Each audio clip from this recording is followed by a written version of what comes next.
Bapak-bapak, ibu-ibu dan saudara yang dikasihi oleh Tuhan, selamat siang.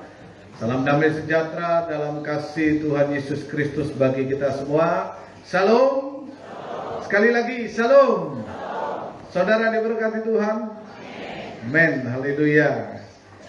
Kita boleh patut bersyukur berkat Tuhan juga Tuhan sudah limpahkan untuk kita. Juga saya sampaikan salam damai sejahtera, salam untuk Bapak, Ibu dan saudara yang mengikuti ibadah ini melalui Facebook Live, baik langsung maupun tunda. Kiranya berkat Tuhan juga sampai kepada Anda dimanapun Anda berada.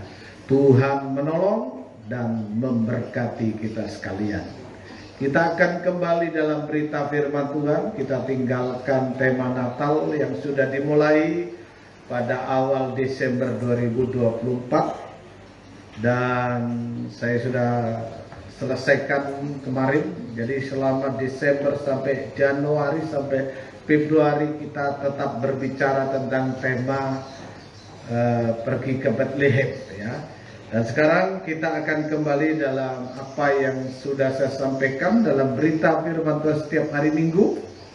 Dan kita akan kembali lagi di Injil Yohanes pasal 11, kembali ke ayat 1, sambil juga mengingat yang sudah kita dengar tahun 2024 yang lalu. Jadi kita akan lanjut terus dalam berita firman Tuhan yang saya sampaikan secara berkelanjutan, ya, secara urut dan berkelanjutan. Yohanes 11 ayat 1. Mari, Injil Yohanes pasal 11 ayat 1. Lazarus dibangkitkan. Ya. Ada seorang yang sedang sakit, Ya. namanya Lazarus. Terus Ia tinggal di Betania, ia tinggal kampung di Maria. Betania. Ia tinggal di Betania, kampung Maria Dan adiknya Marta. ya, terima kasih. Ia tinggal di Betania, kampung Maria dan adiknya Marta. Tolong munculkan di isi worship Betania. Nah, di situ kita lihat Betania ini berasal dari bahasa Ibrani Beit dan Te'ena. Ya, Betania adalah nama yang berasal dari bahasa Ibrani, yaitu Beit dan Te'ena. Beit itu artinya rumah atau bait, dan Te'ena itu artinya pohon ara atau buah ara. Jadi di sini kita tahu bahwa Betania itu artinya rumah pohon ara. Ya, ini belum saya sampaikan beberapa waktu lalu. Saya lihat catatan rupanya Betania belum saya sampaikan. Sebab apa yang tertulis di dalam Alkitab semua punya maksud. Sesuai Injil Yohanes pasal 11 ayat 1. Konteks uraian saya adalah sesuai Injil Yohanes pasal 11 ayat 1, ya. Secara khusus ke situ. Jadi Betania artinya rumah pohon ara. Lanjut lagi, Bikam. Di Betania tinggal 3 orang yang dikasihi Tuhan Yesus. Siapa dia? Yaitu satu Lazarus, yang kedua Marta, dan yang ketiga Maria. Ini nama-nama yang muncul di Betania. Lazarus, Marta, dan Maria. Sementara kita tahu arti kata Lazarus. Lanjut, Lazarus disebut juga Eliezer.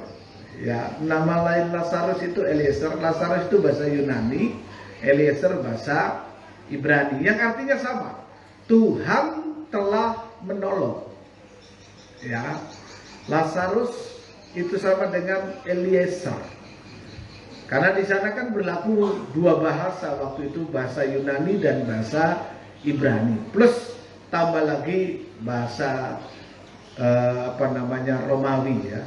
Jadi bahasa Latin, bahasa Latin. Makanya di salib Tuhan Yesus itu ada 3 bahasa. Bahasa Ibrani, bahasa Yunani, dan bahasa Latin. Lazarus disebut juga Eliezer, yang artinya Tuhan telah menolong. Terus yang kedua, Marta adalah nama yang berasal dari bahasa Aramaik, bukan Arab, ya, Aram. Aram itu bahasanya Abraham. Bahasa yang dipakai Tuhan Yesus pada waktu di dunia ini. Tuhan Yesus berbicara menggunakan bahasa Ibrani kuno. Itulah Aramaik, yang artinya ibu. Ya. Indonesia ini juga punya bahasa dulu ada. Bahasa zaman dulu, sekarang ini bahasa kan berubah ya. Berubah mengikuti perkembangan zaman, bahasa ini berubah. Ya. Yang ketiga, Maria memiliki makna atau arti yaitu yang terkasih atau kuat. Ya, yang terkasih atau kuat. Masih ada lanjutannya? Jadi Betania atau rumah pohon ara, pengertian rohaninya adalah pertolongan, kasih sayang, dan kekuatan. Sesuai Injil Yohanes 11 ayat 1 ya. Jadi kata Betania itu artinya ada pertolongan, ada kasih sayang, dan ada kekuatan. Itu Betania. Yang ingin saya sampaikan ini sebagai berkat firman apa yang tertulis dalam Alkitab, kita pahami itu secara rohani, karena Alkitab ini bahasa rohani. Alkitab ini kan ayat-ayat rohani, kalimat-kalimat rohani yang harus kita pahami, kita mengerti juga secara rohani, jangan secara jasmani, nanti kita bisa salah pengertian. Ya, kita memahami ini namanya membuka rahasia dari firman Tuhan. Jadi Betania atau rumah pohon ara, pengertiannya adalah ada pertolongan, kasih sayang, dan kekuatan di Betania ini. Jadi kita bersyukur kalau secara rohani kita berada di tempat yang namanya Betania. Sebab di situ di mana Betania ada pertolongan Tuhan, ada kasih sayang, dan ada kekuatan. Sementara kita tahu Betania itu artinya rumah pohon ara. Tidak asing bagi kita namanya pohon ara ini. Dan pohon ara ini adalah pohon ketiga yang disebutkan di Taman Eden. Jadi pohon ara ini adalah pohon yang dulu ada di Taman Eden. Cuma diizinkan Tuhan pohon ara ini juga keluar dan ada di dunia ini. Di luar Taman Eden ada, kecuali dua pohon yang lain ya. Karena ada tiga pohon disebut. Yang pertama pohon pengetahuan baik dan buruk. Yang kedua, yang pertama pohon pengetahuan baik dan buruk. Yang kedua pohon kehidupan. Dan yang ketiga pohon ara. Ini ada di Taman Eden dan ini sudah dimakan oleh Adam dan Hawa. Jadi pohon ini pohon, kalau bahasa itu pohon mungkin sudah dibilang purba atau sudah zaman dulu sudah ada. Mungkin belum ada buah-buah yang seperti sekarang, mungkin belum ada durian. Karena mungkin saja di Taman Eden nggak ada durian. Kalau ada durian kan setengah mati mungkin bukanya, dan bahaya kalau jatuh kena kepala dan sebagainya. Ya, saya juga tidak tahu karena di Alkitab juga tidak ditulis, jadi kita nggak usah mengada-ada. Yang pasti ada adalah tiga pohon ini. Atau dibaca Kejadian pasal 3. Ya, kita lihat Kejadian pasal 3 supaya kita lihat bahwa ada tiga pohon ini. Ya. Ayat yang ke-7 ya. Kejadian pasal 3 ini ada buah pohon yang dilarang tetapi akhirnya justru dimakan. Nah, oleh sebab itu mari kita perhatikan pohon ini. Silakan. Maka terbukalah mata mereka berdua. Iya, mata mereka berdua terus. Dan mereka tahu ya, bahwa mereka telanjang. Perhatikan lalu mereka menyemat daun pohon ara dan membuat cawat. Nah, nama pohon ara muncul. Lalu mereka menyemat daun pohon ara dan membuat cawat. Kita tidak membahas masalah ini. Langsung baca 24. Pohon yang ketiga. Ada pohon pengetahuan baik dan buruk yang mereka makan buahnya sehingga mereka jatuh dalam dosa. Dan karena jatuh dalam dosa mereka membuat cawat dari daun-daun pohon ara. Sekarang pohon yang selanjutnya disebut apa? Ayat 24. Ia menghalau manusia itu. Terus Dan di sebelah timur Taman Eden, ya, ditempatkannya lah beberapa keruk dengan pedang yang bernyala-nyala dan menyambar-nyambar Apa? untuk menjaga jalan ke pohon kehidupan. Ya, terima kasih. Ada 3 pohon utama yang ada di Taman Eden. Pohon pengetahuan baik dan buruk yang dilarang untuk dimakan, tetapi akhirnya dimakan. Dan juga ada pohon ara yang menjadi makanannya pasti itu, karena tidak dilarang itu. Tidak ada disebut dilarang. Dan ada yang memang dijaga dan tidak bisa didatangi adalah pohon kehidupan. Itu muncul lagi pohon kehidupan di dalam kitab Wahyu. Itu juga ada ya, pohon kehidupan yang daunnya saja bisa memberikan kesembuhan dan ada buahnya. Nanti kita akan makan buahnya, kata kitab Wahyu, akan diberikan makan buah dari pohon kehidupan. Nah sekarang yang kita sorot, kita perhatikan adalah pohon ara ini. Tolong munculkan gambarnya, ada di home-nya itu, di laptop, di halaman depan. Pohon ara, kita lihat, perhatikan pohon ara itu seperti apa. Mungkin ada yang pernah lihat ya bagaimana pohon ara. Membukanya pakai preview, dan muncul ya, dibesarkan. Nah ini, atau lihat pohonnya dulu, nanti aja buahnya. Lihat pohonnya dulu, pakai bawah ini di ya. Ini buahnya, kebesaran punya, kelihatan yang anu ya, yang belum dibuka. Nah, ini pohonnya, pohon ara, kira-kira seperti itu. Ada yang besar sekali sudah, tapi nggak usah di anu, ini saya lihat supaya kelihatan dari jauh, kira-kira seperti ini pohon ara. Lanjut lagi, kita lihat cabangnya, daunnya, ini buahnya ya. Kalau dibuka, dibelah, merah dalamnya, rasanya manis ya, rasanya manis. Terus lagi ada juga ranting yang ada buahnya, bisa kelihatan. Emang agak anu, nggak kelihatan ya, kalau diklik sini bisa bergeser ya. Ada lagi, harus dibuka satu-satu ya. Ini kira-kira seperti ini. Nah ini buahnya, mungkin TGJ Puji Dampaya yang pernah melihatnya. Ini buah ara. Sekarang lihat daunnya, lihat daunnya. Nah nih, daunnya kayak gini. Nah, ada ya, ada yang tumbuh di batang-batangnya, buahnya. Aku dengar-dengar ada buah itu di situ. Jadi bersyukurlah kita, pohon yang ada di Taman Eden ada juga di sini. Loh iya, di Jawa nggak ada, saudara. Apalagi Surabaya. Jadi bergembira saudara, kita ini bagian dari Taman Eden. Karena ada itu ya, ada yang saya tidak muat semua, ada yang muncul di batangnya itu banyak buah-buahnya ya. Jadi yang mau kita puji dan dinon laku doh maga tu astori. Tapi aku dia puji Dampaya. Jadi Pak Usu pernah ngasih saran untuk saya nanam itu di untuk jadi siring, karena itu bagus untuk siring, dia bisa nahan air ya, supaya tanah nggak longsor. Jadi aja apa lagi, nanam pohon ara. Waktu Pak Usu bilang begitu, saya pikir menghayal. Loh, ada pohon ara di sini, Pak Ledi. Ada, namanya juga orang sebut ara.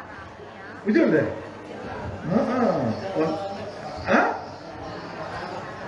Ara. Yo. Iya, ini. Mana kita nih? Yang pasti ada di sini ya, ada lagi yang muncul di batang-batangnya ya. Banyak di batang-batangnya. Nah, ini pohonnya ada di sini. Bersyukurlah, berarti kita tinggal di tempat yang juga disebut Betania. Ini kita Kalteng, khususnya Gunung Mas ini bisa juga secara rohani ini Betania. Rumah pohon ara. Jadi ada, di tempat lain nggak ada, saudara. Kita bersyukur kita ini sangat diberkati oleh Tuhan. Kalau hari Jumat kemarin saya sampaikan, lebih bersyukur lagi karena Tuhan tidak izinkan air Kahayan ini kering. Ada terus ya, Coba bayangkan kalau air kahiyang ini kering. Luar biasa. Dan ini pohon ini bisa nahan tanah supaya nggak longsor. Akarnya menyebar, batangnya bisa besar. Ya. Sudah cukup aja. Kalau saudara ingin jelas lagi, semua kan punya HP, tinggal klik Google pohon ara. Muncul semua itu gambarnya. Saudara lihat sini. Saya pernah lihat puji, tengok Malaysia rumah tuh. Berarti bersyukur rumah kalian disebut beta miha, rumah pohon ara. Ayo sekarang kita baca kitab Zakaria tentang pohon ara ini secara rohani. Betania, rumah pohon ara. Zakaria pasal 3 ayat 8 sampai ayat 10. Silakan. Kitab Zakaria pasal 3 ayat 8 sampai ayat 10. Apa kata firman Tuhan di situ? Zakaria pasal 3 ayat 8, boleh baca? Dengarkanlah, hai imam besar Yosua. Ya, imam besar Yosua. Dengarkanlah imam besar Yosua. Yosua, Yesua, Yahosua, dan juga Yesus. Itu semua artinya sama. Ya, artinya adalah Tuhan adalah keselamatan atau juru selamat. Ya, dengarkanlah hai imam besar Yosua, terus engkau dan teman-temanmu yang duduk di hadapanmu. ya, Sungguh kamu merupakan suatu lambang. ya, kamu merupakan suatu lambang. Yosua adalah suatu lambang, suatu nubuatan di mana ini memiliki penggenapan.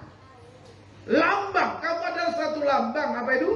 Sebab sesungguhnya aku akan mendatangkan hambaku, Ya. yakni Sang Tunas. Sang Tunas. Tuhan Yesus katakan, akulah Tunas. Dalam kitab Wahyu ya. Jadi ini lambang. Imam besar Yosua lambang, penggenapannya adalah imam besar Yesus Kristus. Silakan. 9. Sebab sesungguhnya permata yang telah kuserahkan kepada Yosua, Ya. satu permata yang bermata 7. Permata yang bermata 7. Ini gambaran dari gereja Tuhan di hadapan Tuhan bagaikan mata dari 7 permata ini. Mata dari 7 permata, mata dari permata yang bermata 7 ini maksud saya. Jadi sebuah permata yang bermata 7. Jadi mata ini adalah gereja Tuhan. Mata ini adalah gereja Tuhan. Makanya gereja Tuhan itu disebutkan karena engkau berharga di hadapanku, mulia dalam pandanganku. Apa yang paling berharga yang kita punya? Kan permata. Betul tak? Kalau saudara punya permata, pasti saudara akan jaga baik-baik permata itu. Dan permata mahal. Berlian itu salah satu permata yang mahal. Masih ada yang lebih mahal lagi dari berlian, ada. Kecil saja, mungkin sebesar pasir, itu harganya jutaan. Apalagi kalau besar. Ya, kan kalau untuk berlian itu ukurannya adalah karat pakai C. Ya, kalau emas karat pakai K. Huruf itu aja beda arti. Karat, makanya emas ini 24 karat pakai K untuk nilai dari emas. Tapi kalau untuk nilai dari permata adalah karat pakai C. Bacanya carat ya, tapi orang sana bacanya karat juga. Itu nilainya sangat mahal. Ya, saya pernah muncul di Facebook, ditawari orang untuk permata. Itu kan namanya toko online kan ada. Saya tertarik. Waktu saya buka, saya jadi lemes, saudara. Karena kecil begini, harganya puluhan juta, ada yang sampai ratusan juta. Wih, mahal betul permata. Ya, jadi saya baru tahu ada permata, ada intan. Intan itu yang masih mentah. Baru ada permata. Permata pun macam-macam ini. Kalau imam besar saya sudah pernah ajarkannya, Harun memakai 12 permata di dadanya. Inilah kita gereja Tuhan di hadapan Tuhan seperti permata yang berharga dan mulia. Di dalam kitab Amsal pasal 31, istri disebut permata. Betul ya? Istri yang cakap adalah permata. Marilah kita menjadi berharga, menjadi permata di dalam nikah, di dalam keluarga. Satu permata yang bermata 7. Terus apa? Lanjut. Sesungguhnya aku akan mengukirkan ukiran di atasnya. Ya, yang diukir di situ adalah nama. Ya, nama. Aku akan mengukirkan ukiran di atasnya. Lanjut. Demikianlah firman Tuhan semesta alam. Ya, terus. Dan aku akan menghapuskan kesalahan negeri ini dalam 1 hari saja. Ini imam besar Yosua adalah suatu lambang, karena akan muncul imam besar yang sejati. Itulah Sang Tunas, itulah Yesus. Dan Tuhan Yesus sebagai imam besar mampu dan sanggup menyelamatkan kita dengan sempurna, dengan menghapuskan semua kesalahan. Segala kesalahan kita dihapus oleh Tuhan. Tidak ada yang tidak bisa diselesaikan. Tidak ada kesalahan dan dosa yang tidak bisa ditutup dan didamaikan. Dan kalau kesalahan ini sudah dihapus, nah diperhatikan ayat 10. Kalau kesalahan ini sudah dihapus, ayat 10, perhatikan. Pada hari itu, pada saat keselamatan, pada saat pendamaian dilakukan oleh imam besar, Sang Tunas itulah Tuhan Yesus. Pada hari itu, ya. Demikianlah firman Tuhan semesta alam. Ya. Setiap orang daripadamu akan mengundang temannya, Ya. duduk di bawah pohon anggur dan di bawah pohon ara. Ya, terima kasih. Ada 2 pohon disebutkan. Ya, ini yang tidak disebutkan di Taman Eden. Tapi ini muncul di dunia. Jadi kita perhatikan, ada pohon di dunia ini yang namanya pohon anggur yang memabukkan. Ya. Dan ada pohon yang datang dari Taman Eden, itulah pohon ara. Dan kamu pada waktu itu akan mengundang temannya. Ini bicara persekutuan. Persekutuan itu bukan satu orang. Persekutuan itu dari beberapa orang menjadi satu kumpul di bawah pohon anggur dan di bawah pohon ara. Kalau kita bicara tentang pohon anggur, itu tidak lepas kaitannya dengan pesta nikah. Kisah pesta nikah di Kana itu berbicara tentang anggur. Anggur dunia disiapkan dan pada akhirnya habis. Tetapi Tuhan menciptakan, saya katakan sekali lagi ya, Tuhan Yesus menciptakan anggur baru. Yang tadi sempat dinyanyikan. Anggur baru. Ini bukan produksi dunia. Ini produksi dari Tuhan sendiri. Anggur baru yang dikecap oleh pemimpin pesta dan berkata setiap orang menyajikan, menghidangkan anggur yang baru. Setelah itu anggur yang tidak baik. Anggur yang baik maaf. Setiap orang menyajikan anggur yang baik lebih dulu. Setelah habis menyiapkan atau menyajikan anggur yang tidak baik. Itulah dunia. Dunia itu dalam pernikahan yang pertama anggurnya manis, terus bahagia, makanya ada istilah honeymoon, bulan madu. Bahagianya itu nikah itu 1-2 tahun mungkin, atau mungkin sampai 5 tahun mungkin. Setelah itu anggur asam yang muncul, atau jangan-jangan sudah anggur yang pahit. Makanya tidak sedikit orang yang setelah menikah akhirnya merasakan pernikahannya itu terasa masam dan pahit, penuh penderitaan. Akhirnya apa? Solusinya bubar, cerai. Nah, itulah cara dunia. Tetapi Tuhan tidak seperti itu. Kalau anggur dunia sudah habis, makanya jangan berharap saudara. Kalau saudara cinta dengan orang, ini berapa bulan ke depan nanti ada yang mau menikah. Hanya nanti selesai ibadah saya melaksanakan baptisan. Jangan saudara berpengharapan bahwa nikah Anda manis terus dan bahagia terus tanpa Tuhan Yesus. Jangan saudara pikir cukup. Apa yang membuat orang bahagia? Mungkin saudara pikir, oh kalau calon suami saya sugih kaya. Itu juga tidak jadi jaminan nikah kalian bahagia terus. Oh calon suami saya orang paling ganteng setewa. Mungkin. Atau paling cantik setewa. Ganteng dan cantik itu bisa berubah. Ya. Saat saya masih muda, ya saya masih keren. kenaikin masih nggak seperti ini, kayak sudah kayak belanai. Jujur ya, baik kenai saya maupun kenai Maledi sama tuh balapan. Tuh, ini kadang-kadang teman-teman apalagi pendeta Parto sama Pak Cika, sudah berapa bulan ini? Wah, 3 bulan ini sudah, belum lahir-lahir. Bukan menggoda saya. Ya, bisa berubah. Jadi berkembangnya bukan ke atas karena sudah selesai, berkembangnya ke kanan dan ke kiri. Mau berharap pada cantik terus, nggak bisa. Kalau Anda inginkan istrimu cantik, ya harus bayar harga dong.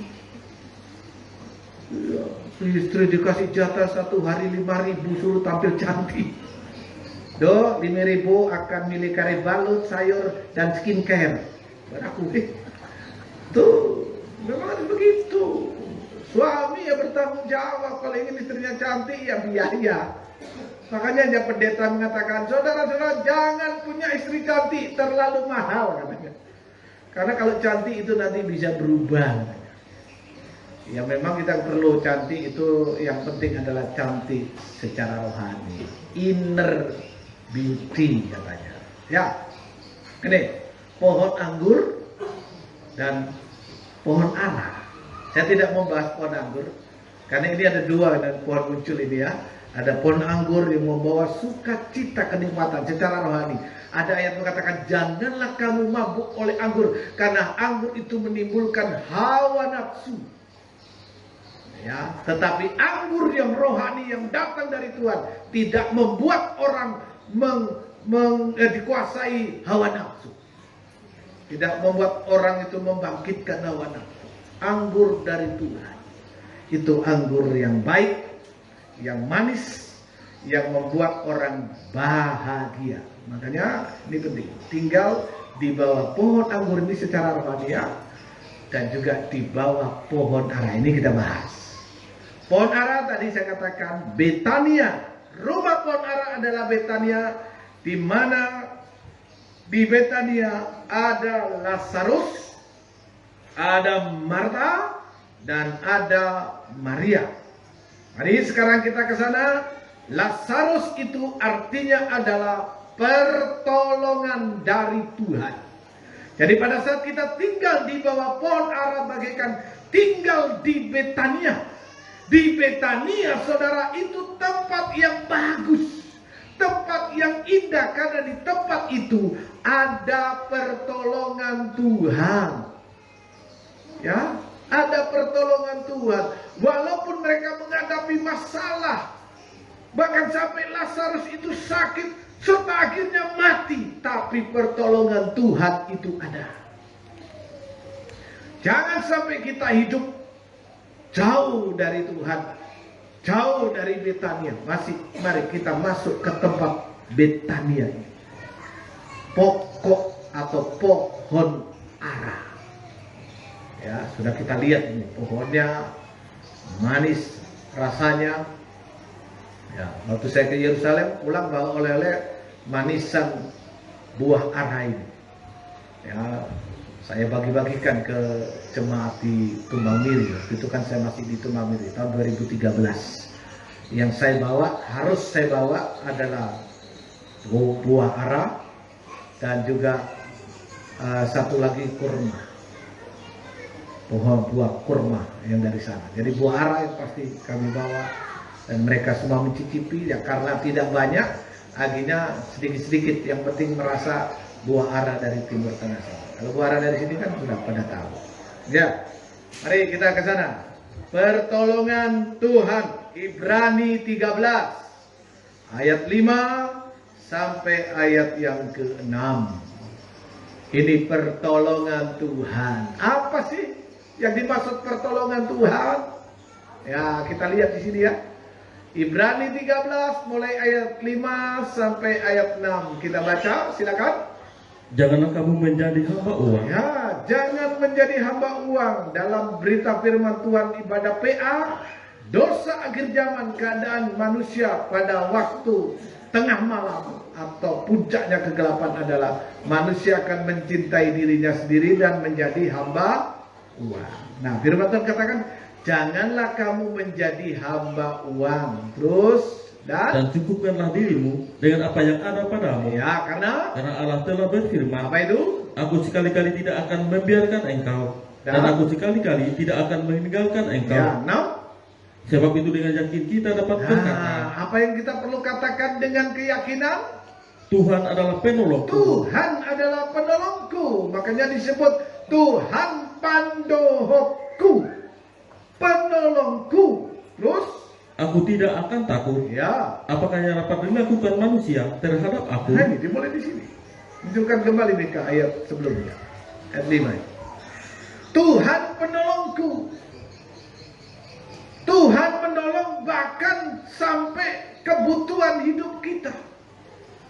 Ini harus kita yakini, percaya. Dengan yakin kita berkata, Tuhan penolongku. Apa yang Tuhan tolong?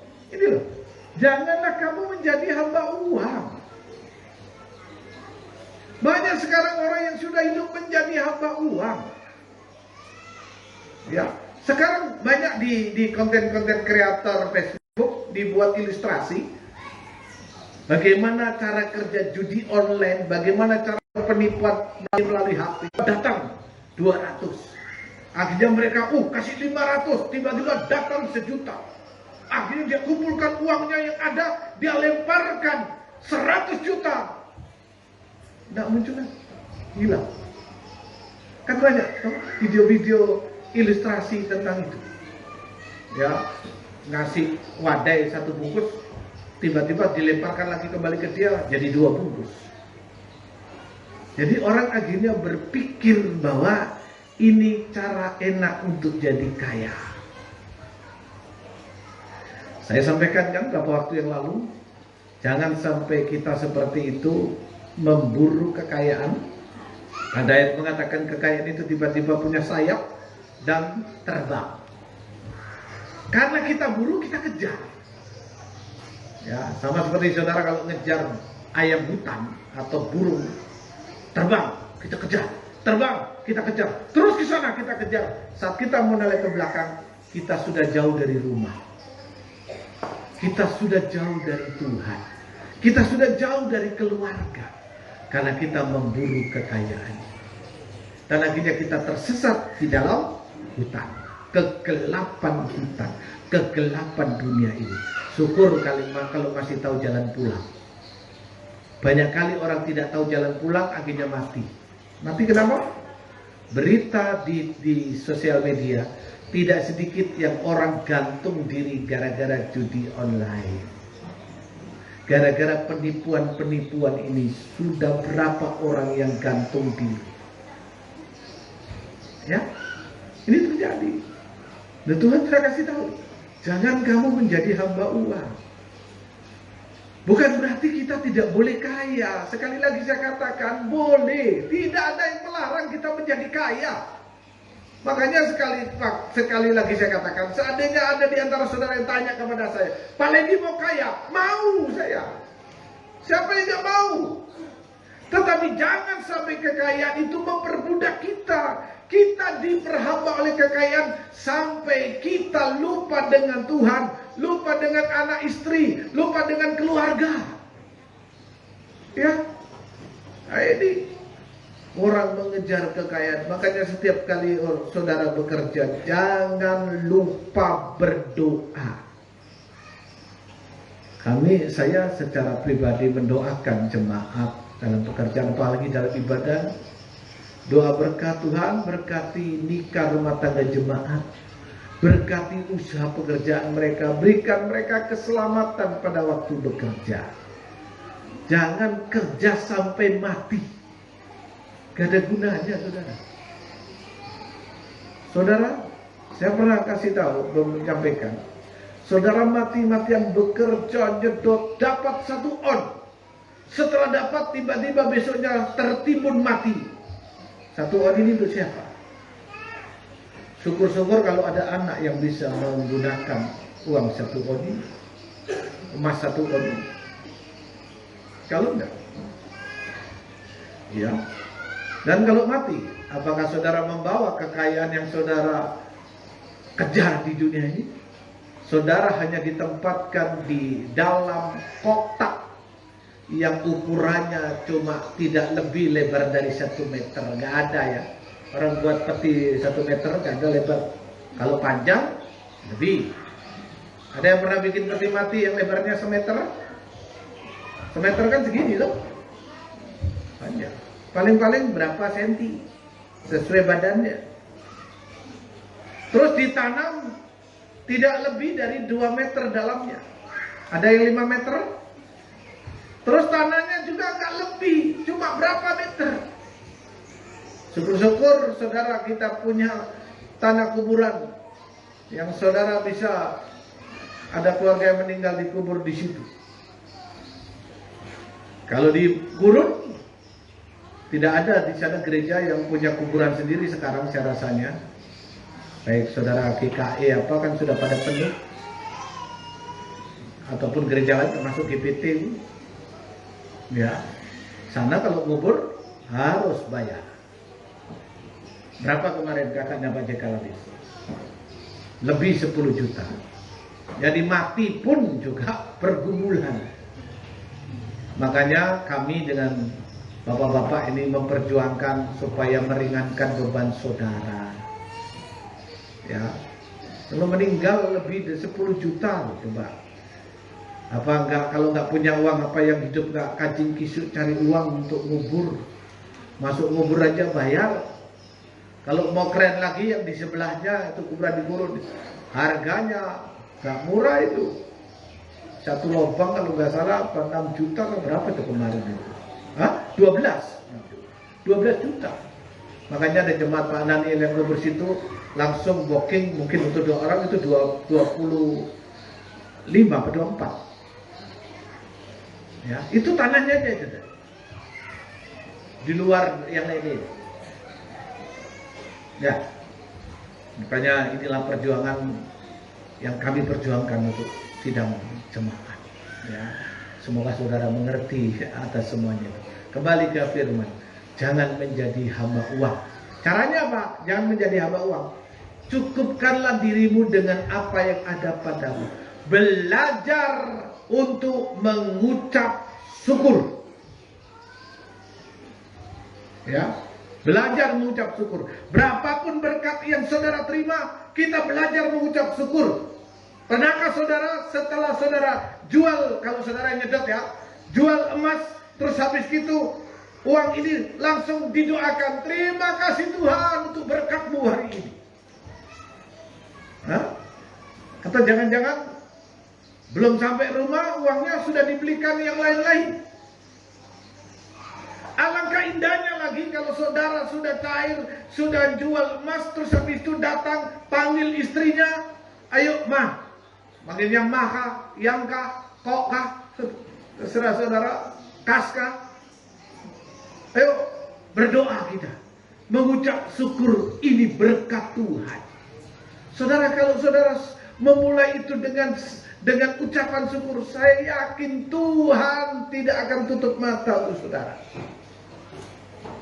Ya, Tuhan pasti akan memberikan pertolongan itu. Cukupkanlah dirimu, itu artinya bersyukur dengan segala berkat yang sudah Tuhan berikan. Kalau saudara pegawai negeri PNS P3K, saat saudara terima gaji, mengucap syukur kepada Tuhan. Ada yang bilang sama saya, kile napi paling dia mengucap syukur jadi lepa potongan kredit. Itu kan salah saudara, bukan salah Tuhan. Betul enggak? Itulah risikonya kalau saudara ini pegawai pemerintah itu dikasih uang dulu baru kerja.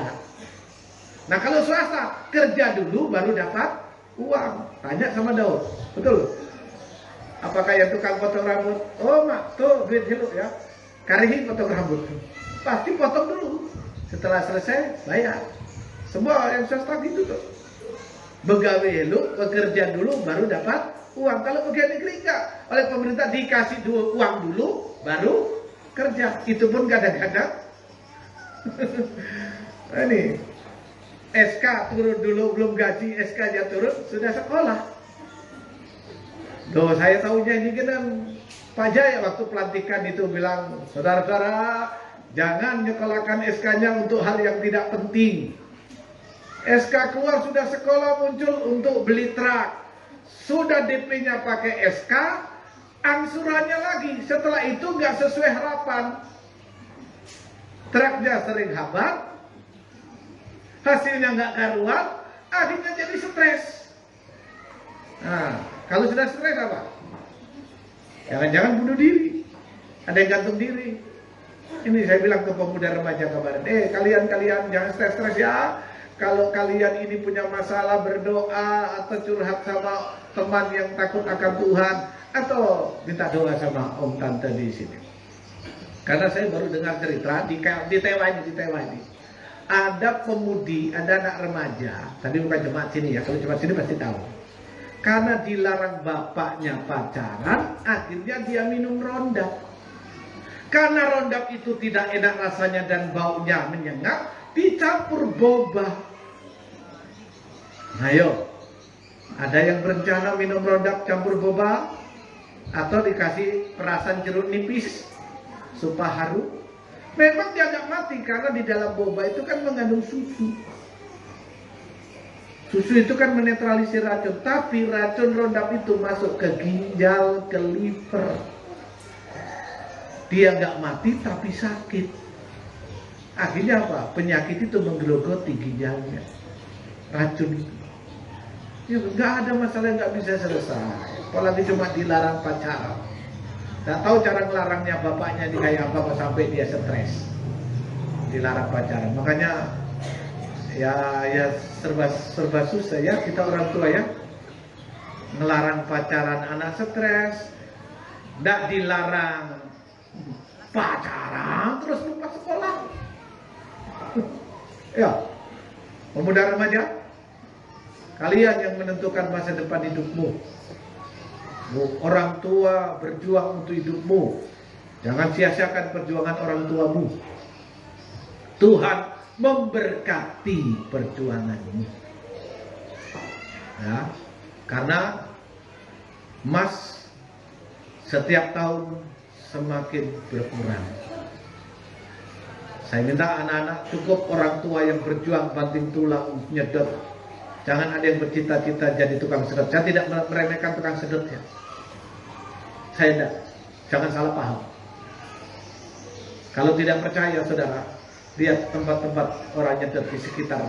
Dulu, saya dengar dulu di Pasir Putih di situ orang bisa nyedot emas. Dulu di dekat gereja Sumur Mas, makanya disebut di situ namanya Bukit Beras. Betul ya?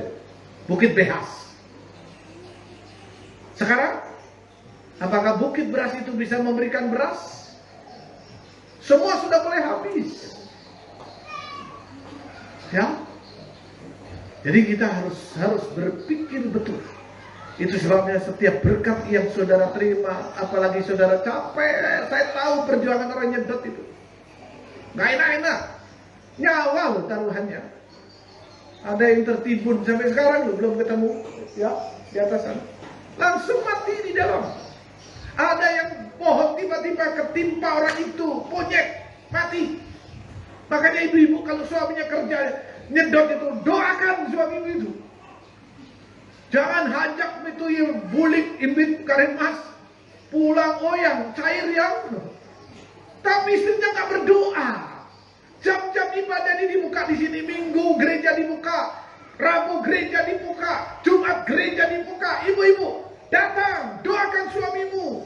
Jangan tidak ke gereja, malah kalau di gereja kan saudara memuji Tuhan. Saudara tepuk tangan memuliakan Tuhan. Ini enggak, tepuk tangannya lain.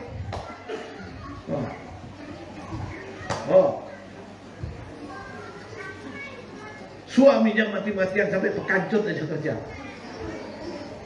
Istrinya kiri. Tuh. Ya? Ada. Itu di sana-sana ya. Di sini nggak ada. Amin. Oh, nggak ada yang berani jawab amin ini. Bahaya ini. Di sana-sana aja. Di sini nggak ada. Iya Pak Ledi, di sini nggak ada karena hari ini lagi ibadah. Mudik para sembahyang dia kutawa. Tuh bersyukur.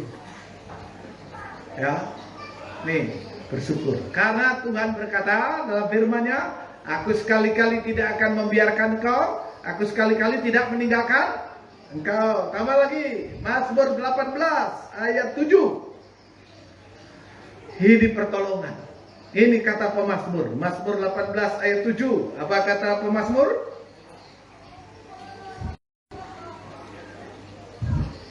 Silakan. Ketika aku dalam Ya, saat kita dalam kesesakan, sedang dalam masalah beban berat, apa? aku berseru kepada Tuhan. Ya, kepada Allahku, aku berteriak minta tolong. Ya, terus? Ia mendengar suaraku dari baitnya. Nah, ia mendengar suaraku dari baitnya. Ya, baitnya.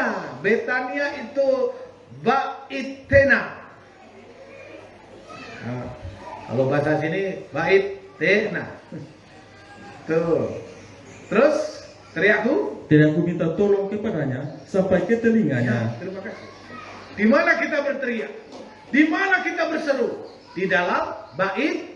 Ya, makanya ibadah itu penting. Saudara datang ke bait Tuhan untuk berteriak minta tolong kepada Tuhan. Teriakku minta tolong kepadanya sampai ke telinganya dan dia memberikan pertolongan. Ya, lanjut biar cepat. Sekarang poin kedua. Kasih sayang. Di Betania itu ada kasih sayang. Apa itu? Nehemia pasal 9 ayat 16. Kitab Nehemia pasal 9 ayat yang ke-16. Itu setelah Esra atau sebelum Mazmur, ya. Sebelum Mazmur, sebelum Ayub. Itu mencarinya gampangnya begitu. Nehemia pasal yang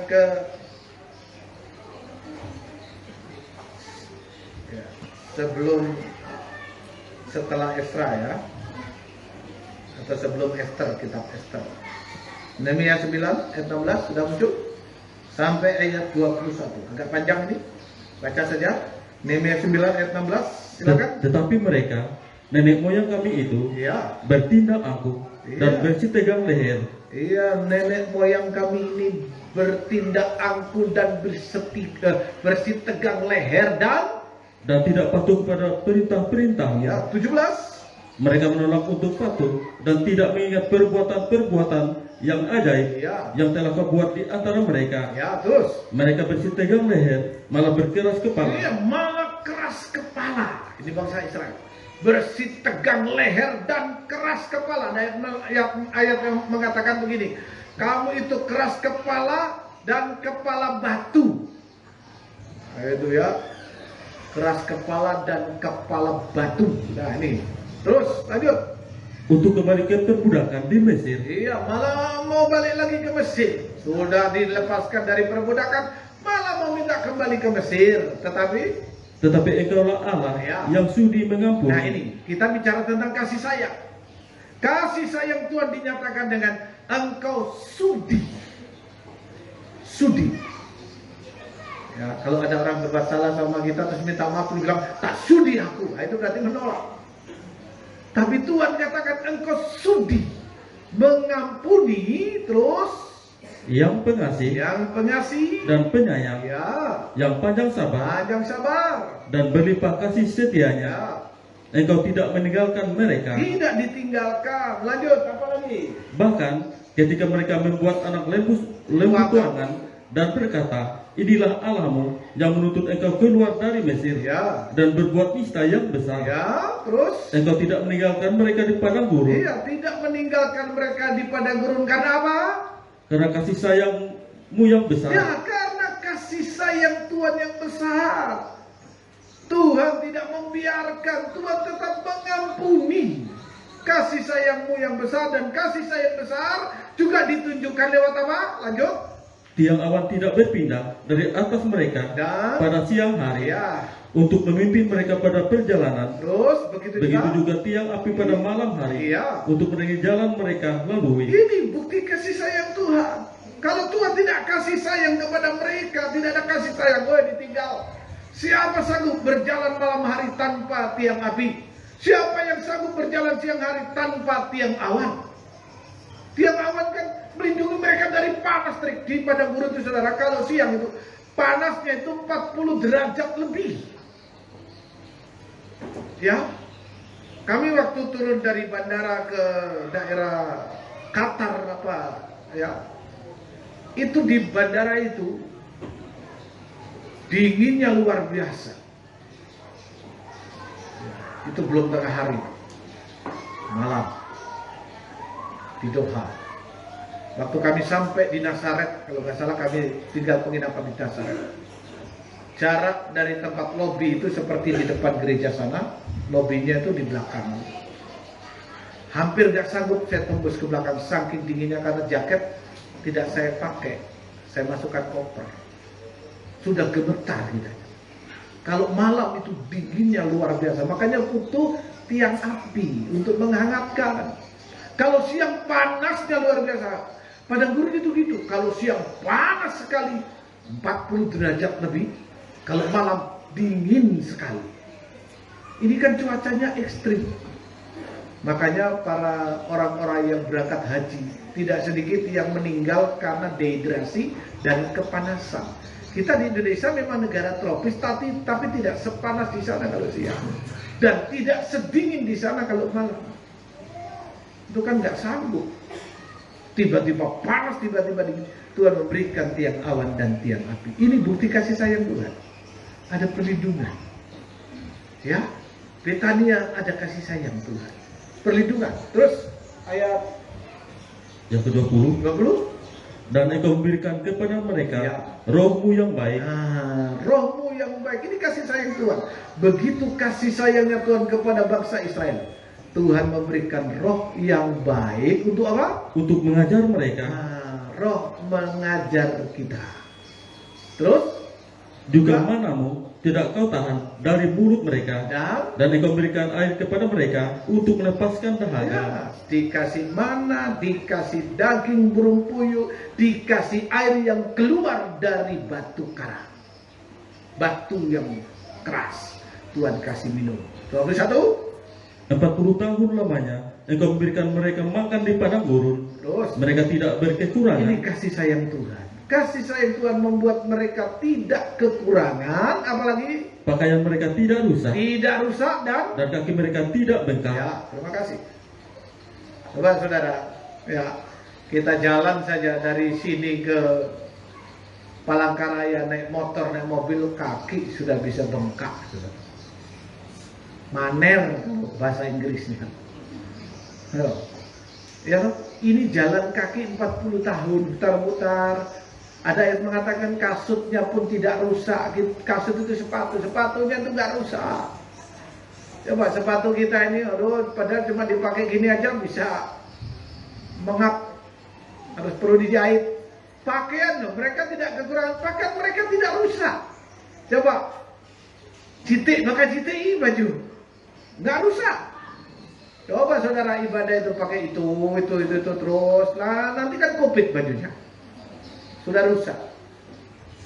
Ya, saya punya celana karena saya senang sekali celana pendek yang merek Nike itu. Sampai sudah berapa kali jahitan, buat tukang jahit sebelah sini, jahit sebelah sini, jahit situ, jahit bawah. Ya, karena saya senang. Punya saya sudah yang baru ada. Nah, karena kan kantongnya banyak. Jadi kalau majak ke tempat jemaat kasih salam kan, aku masih ada sebelah sini kosong. Bawahnya sini di belakang. Ya. Tuh ya. Jadi itu coba kasih sayang Tuhan kan luar biasa. Terakhir ya, pertolongan Tuhan di Betania. Yang kedua kasih sayang Tuhan. Yang ketiga apa? Kekuatan yang Tuhan berikan. Kita bicara tentang kekuatan. 2 Korintus pasal 4 ayat 6. Nah, ini kekuatan. Di Betania Yang ketiga, kita menerima kekuatan. 2 Korintus 4 ayat yang ke-6 sampai ayat yang ke-10. Silakan, 2 Korintus 4 ayat yang ke-6. Apa itu kekuatan? Sebab Allah yang telah berfirman, Ya. dari gelap dalam gelap akan terbit terang. Nah, ini dimulai dari sini. Kekuatan Tuhan dimulai dari sini. Ya, dari dalam gelap terbit terang. Artinya Tuhan mengubah kita, orang-orang yang hidup dalam kegelapan, untuk menjadi terang. Kalau kita tetap berada dalam kegelapan, kita tidak akan pernah merasakan kekuatan dari Tuhan. Ya, dari dalam gelap akan terbit terang. Terus, Ia juga yang membuat terangnya bercahaya di dalam hati kita, iya, supaya kita beroleh terang dari pengetahuan tentang kemuliaan Allah yang nampak pada wajah Kristus. wajah Kristus nampak kemuliaan. Karena ada nyanyian dulu gini ya. Pandanglah wajah Yesus, oh pandang wajah mulia. Yo, pandang wajah Tuhan Yesus yang penuh dengan kemuliaan. Wajah Tuhan Yesus memberikan terang, wajah Tuhan Yesus memberikan kita kekuatan. Ya, lanjut. 7. Tetapi harta ini kami punyai dalam bejana tanah liat. Inilah kita manusia. Manusia yang tercipta dari tanah liat, tetapi memiliki harta. Apa harta itu nanti kita lihat? Supaya nyata bahwa kekuatan yang melimpah-limpah itu berasal dari Allah. Dari Allah, Bukan dari diri kami. bukan kekuatan kita sendiri, tetapi kekuatan yang datang dari Allah. Kalau kekuatan itu datang dari Allah, apa kita lihat kekuatannya? Dalam segala hal kami ditindas, Ya, namun tidak terjepit. iya, kita tertindas tapi tidak terjepit. Apalagi? Kami habis akal. Nah, kadang-kadang sudah habis akal, mikir jadi lepa. Aduh, kelenam itu bagaimana ini? Namun tidak putus asa. berapa banyak orang sekarang yang putus asa dan mengakhiri hidup mereka? Berapa banyak ini? Ya, kami habis akal. Kadang-kadang sudah, dia tahu mikirin dia tahu berimahin dia tuh, kelenam itu. Tapi dikatakan tidak putus asa. Apalagi? 9. Kami dianiaya, Ya, dianiaya. namun tidak ditinggalkan Nah, sendirian. ini jaminan, ini kekuatan Tuhan. Walau kita menerima aniaya secara rohani, mungkin difitnah, dihina, diapakan, dicaci maki, kami tidak ditinggalkan sendiri. Terus Kami dihempaskan, ya, namun tidak binasa. ya, lanjut. Kami senantiasa membawa kematian Yesus di dalam tubuh Nah, ini kami. hartanya. Harta yang terindah yang Tuhan berikan adalah korban Kristus. Kematian Yesus, korban Kristus selalu ada di dalam tubuh kami, dalam kehidupan kami. Itu maksudnya. Supaya Kehidupan Yesus juga menjadi nyata di dalam tubuh kami. Iya, terima kasih. Ini kekuatan. Ini kekuatan. Korban Kristus adalah kekuatan. Walau kami habis akal, namun tak putus asa. Dihempaskan, tidak binasa. Tertindas, tidak terjepit. Ini korban Kristus harus senantiasa kita terima. Ini kekuatan kita. Dan karena ada korban Kristus, segala perkara dapat kutanggung. Baca ayat ini dan kita nyanyikan lagu ini. Segala perkara. Baca ayatnya, Filipi 4 ayat 13. Kita mengakhiri firman Tuhan. Filipi 4 ayat 13. Segala perkara dapat kutanggung. Silakan. Segala perkara dapat kutanggung di dalam Dia, Dalam Yesus, dalam korban Kristus, ya. yang memberi kekuatan kepadaku. Iya, terima kasih. Hanya korban Kristus yang memberikan kita kekuatan. Makanya kita harus terima korban Kristus. Beberapa waktu ke depan nanti kita akan menghadapi hari raya Paskah. Korban Kristus yang senantiasa kita ingat. Dan setiap minggu pertama selalu disediakan perjamuan suci untuk mengingat korban Kristus bagi kita. Puji Tuhan. Tuhan Yesus memberkati. Segala perkara dapat kutanggung. Kita lakukan nyanyian ini. Segala perkara.